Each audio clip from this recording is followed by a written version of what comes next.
like to take Sheed back in time. Uh-oh. Uh-oh. Today's date, Sheed, is May 24th, 2007.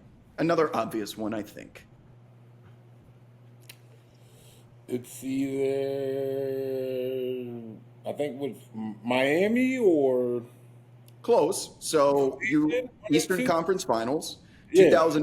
2007 is the famous year that LeBron scored Yeah, the 20 Cavs. something. Okay. Yeah.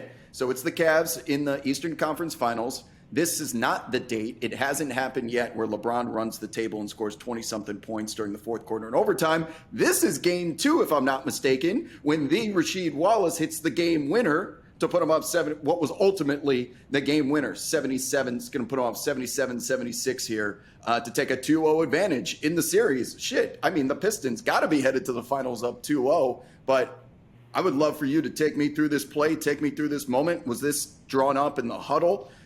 Did you just get position on Anderson Varejao? We'll get a look here at a more zoomed in angle in a second, but you're sure walking back to your boys there thinking, I told you. I told you.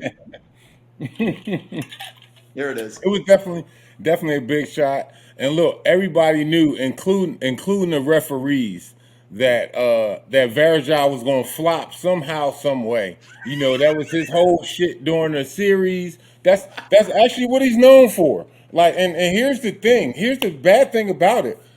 Andy Varejao, he's a pretty good player, but he lets that fucking flopping shit put an overcast on his actual game and some of the things he did because I guarantee you the first thing if you ask somebody, hey, what are your thoughts on Anderson Varejao? And they'll say, oh, flopper, and they'll remember the hair and doing all of this shit, and that's all they remember with it. But that was a great series right there, though, man. And it was a good game going back and forth. It reminded me of the old school days with the old school bad boys against the Mark Price and the Craig Elo and Ron Harper Cavs, Brad Daugherty, going back to that old interconference rivalry right there. That was some good basketball right there. Did you see what the score was? 76-75 at the end of the fourth quarter. That's like a halftime score in 2023.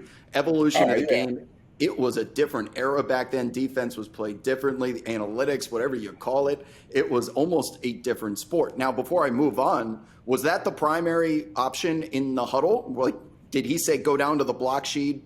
Because you ran to that block as if everyone knew you were on the team. That's where you were headed.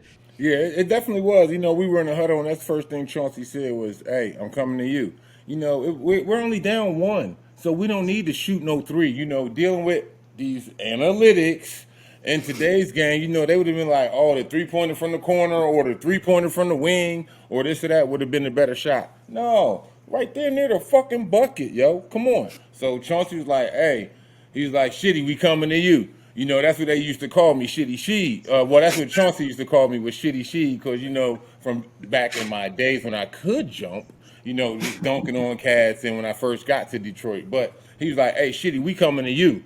So I was like, all right, bet. Shit. Boom. And I'm glad. I think if somebody mentioned it to the referees, though, that watch the flop, because, we all knew what Anderson Varejao was known for. Somebody was like, watch the flop. So, yes, I am posting up. And when I did post up, of course, he throw it all back. And yes, it's a rhythm shot because we ain't had much time left.